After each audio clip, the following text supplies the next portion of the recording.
Oi, eu sou Camila Piva, atriz e também estou na TV Relacionamento.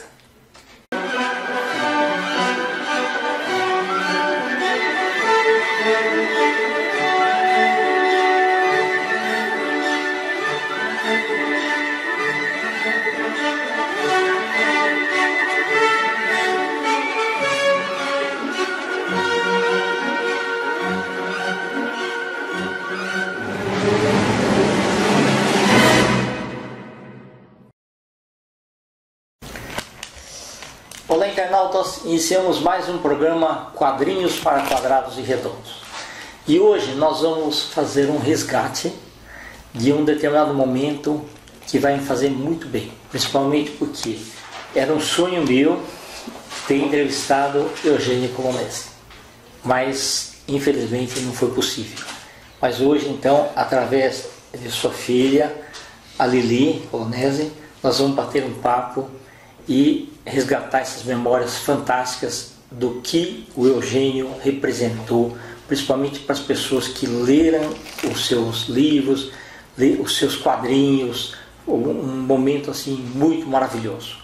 Ele conta um pouquinho sobre o papai, né?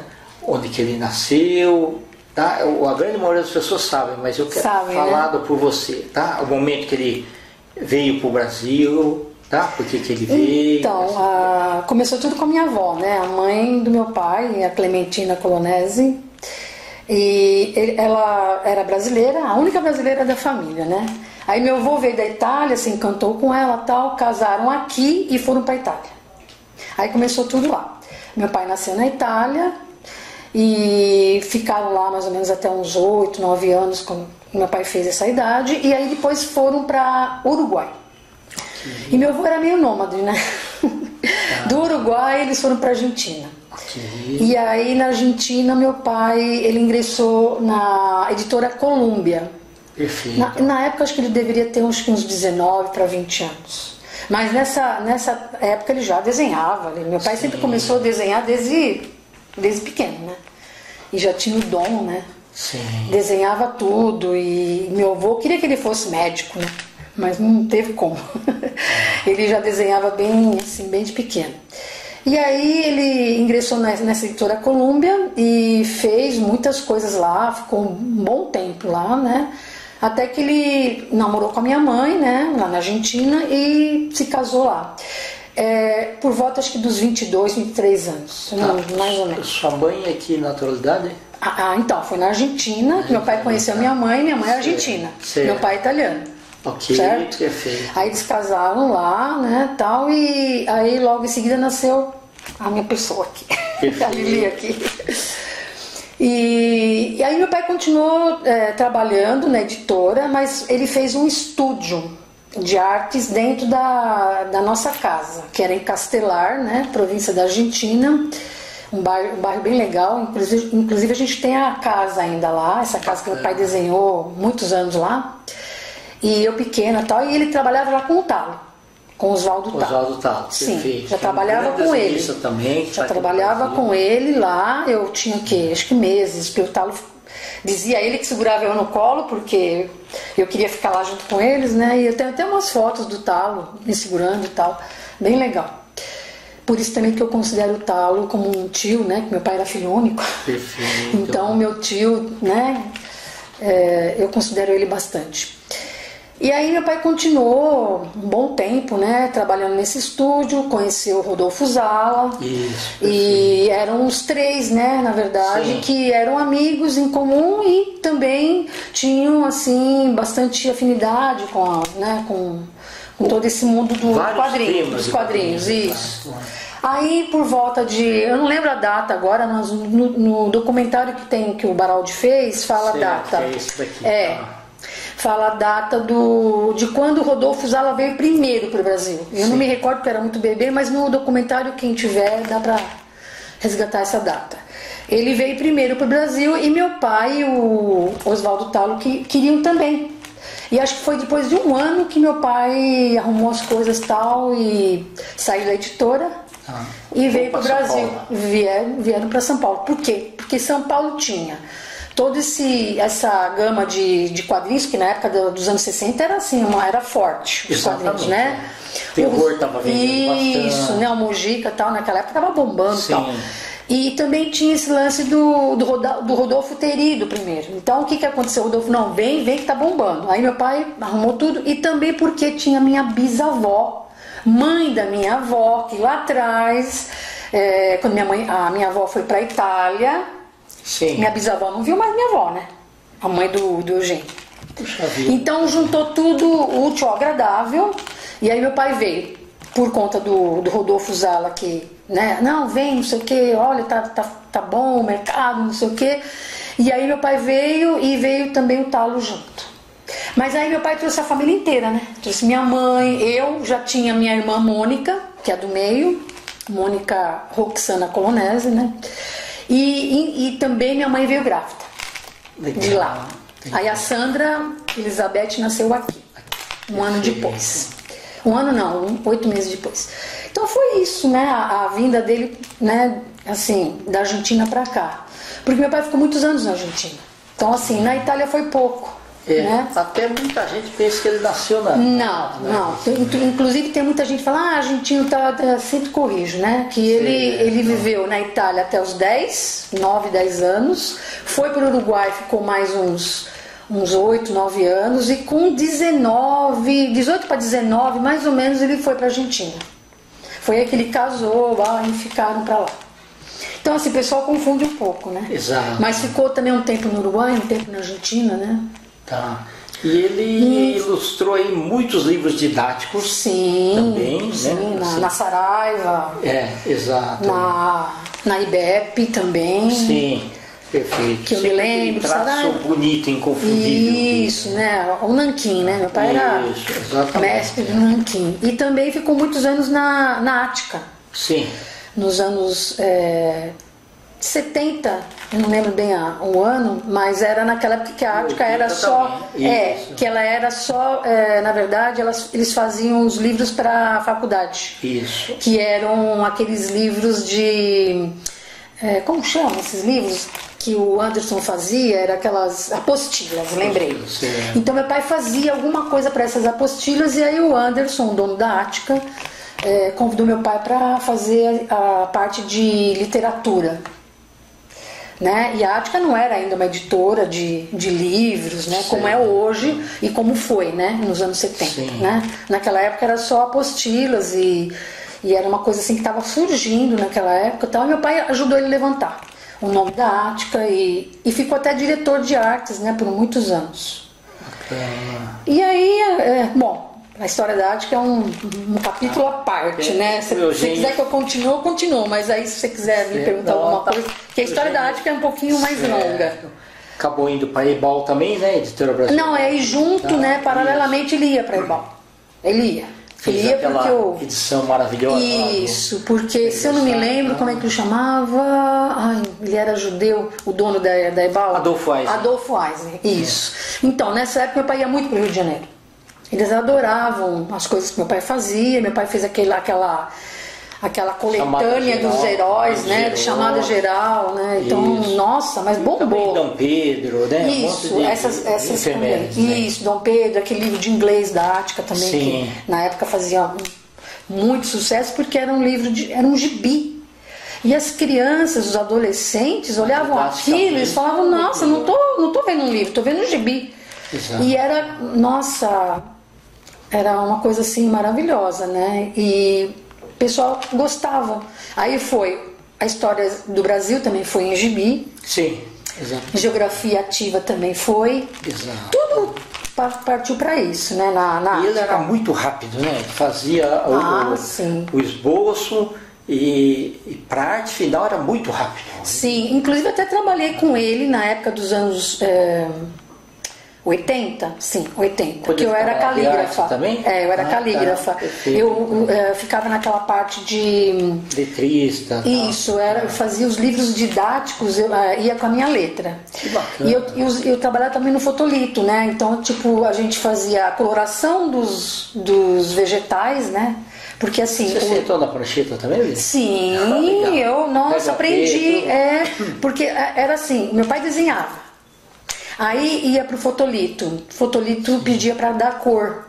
Isso para os livros que meu pai fazia de gibi, né? Não tinha computador igual hoje. Não tinha. A escrita era tudo na mão, daquele livro que você pega e tem as respostas do professor. Era tudo escrito por mim. E meu pai desenhava e a gente coloria em cima de um vegetal, né? A parte dos desenhos. Então era assim, não tinha essa tecnologia de hoje. Usava o nanquim. Meu pai não deixava fazer com caneta. Já aconteceu de cair café ou cair água ou até o nanquim assim? Já aconteceu. E quando vinha, então, e quando vinha do fotolito, você não podia sujar aquele vegetal. Você não podia, sabe, deixar em maus estados, né? Porque eles reclamavam, era uma editora, né? Então a gente tomava muito cuidado. Quando às vezes a gente errava alguma coisa, eu tirava na Gillette. Ok. Tá. E passava a borracha. Então era assim, uma coisa muito manual, né? Hoje pelo computador você faz assim já. Então, por isso que nos anos 90, acho que foi no final dos anos 90 já começou a entrar o computador e aí as pessoas desenhavam maravilhosamente bem, mas não era mais a mão, né? Exato.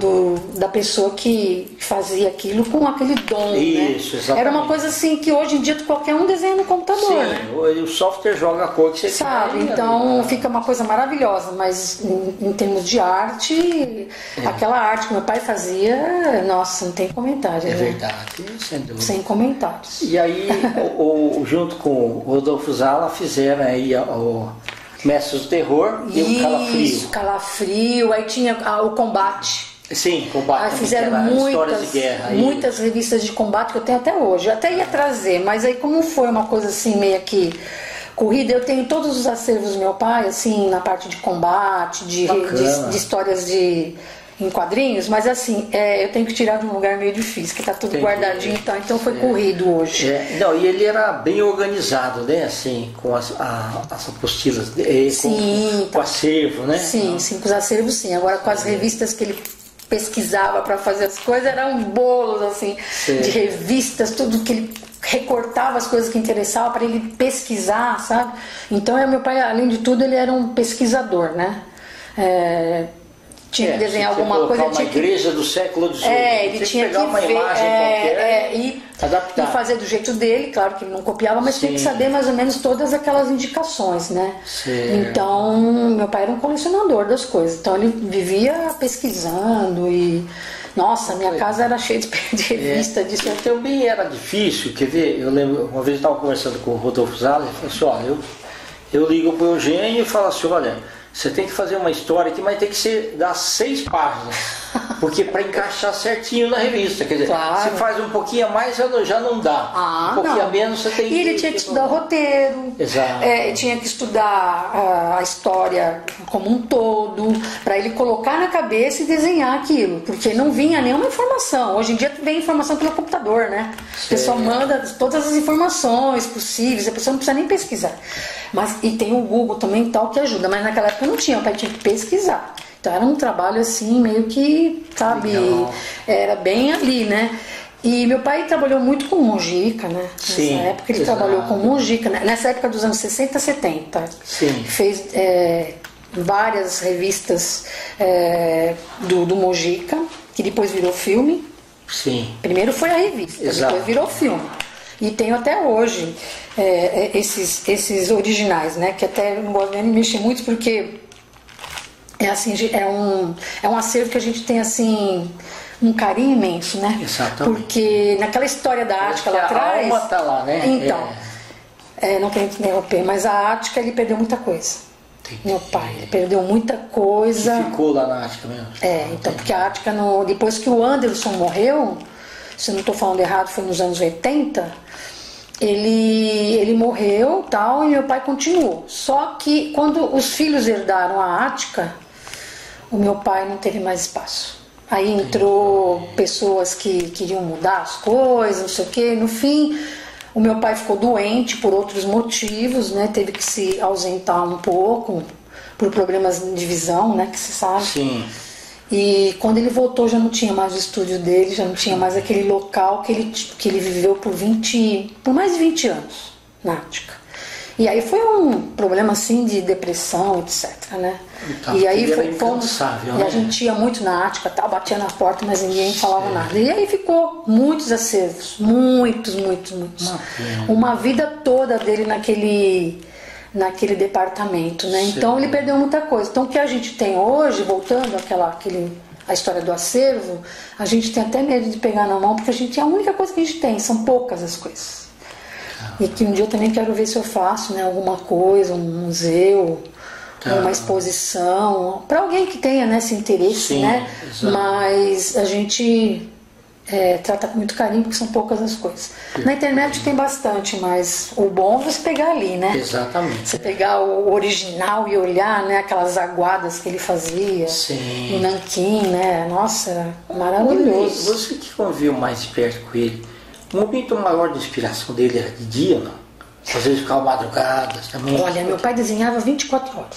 Sim. Meu pai, se tivesse um cigarro e um café, pronto. Um cigarro não, né?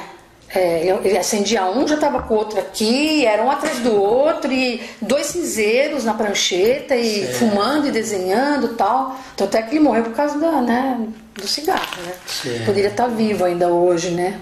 Morreu com 79. Exato. E deu complicação, né, tal, tudo por causa do cigarro. Mas enfim, foi né, a gente tem hora, né, pra ir, né, então acho que não tem nada a ver. Mas a gente via ele fumar muito, fumava muito. Mas era assim, era a válvula de escape, porque ele fumava, ele tinha aquelas ideias maravilhosas, né, então ele ficava na prancheta. Então às vezes de dia, no estúdio, quando ele estava na Ática, era o dia todo. Aí ele voltava para Santo André, porque ele nunca se ausentou de Santo André. Sim. Porque as filhas moravam lá. Então ele não queria perder, sabe, esse contato com as filhas e com a mãe, né, que na época era viva. Então ele voltava todo dia da Ática para Santo André. Aí quando ele saiu da Ática, tal, que ele ficou, né, naquela situação, aí ele teve que trabalhar em Santo André, porque ele ficou tipo que, assim, perdido. Não tinha um lugar, ele virou freelance, aquela coisa que você conhece, né? Na Ática ele fazia coisa da Ática, também fazia freelance, mas era uma coisa secundária. Exato. Quando ele voltou daquela situação, viveu do freelance, levou muitas sapecadas, né? Porque tem gente que encomenda as coisas, pega e não paga, aquelas coisas que você sabe, né? De artista que você sabe, né? E aí ele fazia em Santo André. Aí essa pergunta que você me fez. Aí ele desenhava de manhã, tarde e à noite. Sim. Aí ele desenhava. E era assim, não tinha horário, a hora que vinha a inspiração ele fazia. Fez muita coisa para Edições Paulinas nessa época. Fez pro Quilombo, né, que era aquela revista, né, pro Quilombo. E fez muitas coisas assim, dentro desse freelance, assim, diversas coisas. E ele tinha um talento assim, porque ele desenhava qualquer coisa, qualquer tema que você desse, né? Sim. E ele gostava muito de terror também, né? Então, mas aí vamos falar do terror agora, porque a gente começou a falar da vinda dele para o Brasil e caímos na literatura, que foi a Ática. Sim. Mas só que nessa linha do tempo, quando ele chegou no Brasil, era o terror que ele fazia. Exato. Tanto é que o Anderson, dono da Ática, chamou porque conhecia ele do terror. Tá? Do terror e dos quadrinhos de combate, dos quadrinhos como fala? Esses quadrinhos que você falou agora há pouco era... Efemérides, né? Isso, entendeu? Que não me veio agora na palavra. Então o que aconteceu? Ele fazia muito terror. E nessa época dos anos 60, não lembro a época certa, mas foi na época dos anos 60, ele assim, deu vida a Mirza. Isso. Mulher vampiro. Foi a primeira personagem, carro-chefe dele. E ele gostou tanto da Mirza. Sim. Que eu achei que uma das netas ia chamar Mirza. Então, mas não teve, não.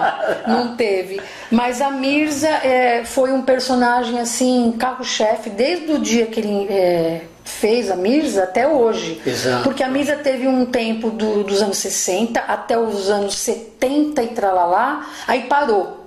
Aí foi resgatada de novo, relançada nos anos 90. Exato. Então, assim, ela reviveu, né?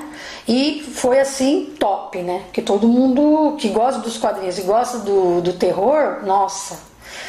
E nessa leva que eu estou te falando, lá atrás, nos anos 60, foi que ele trabalhou com Mojica, os Trapalhões, Exato. que eu me lembro que ele desenhava umas revistinhas dos Trapalhões com Ted Boy Marino, Certo. que era aquelas revistinhas. Sim. Que eu me lembro, que eu era adolescente, mas eu me lembro tudo. E também ele fazia trabalho para o Homem do Sapato Branco.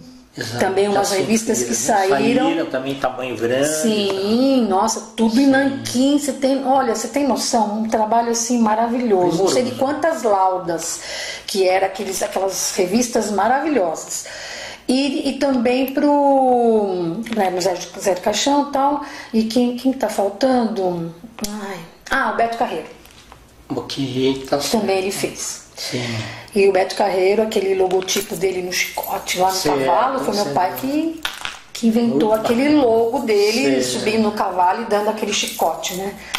E tanto é que quando a gente foi pra lá, a gente viu um outdoor, né? Bem grande, que era a carruagem do Beto Carreiro com o Beto Carreiro no cavalo.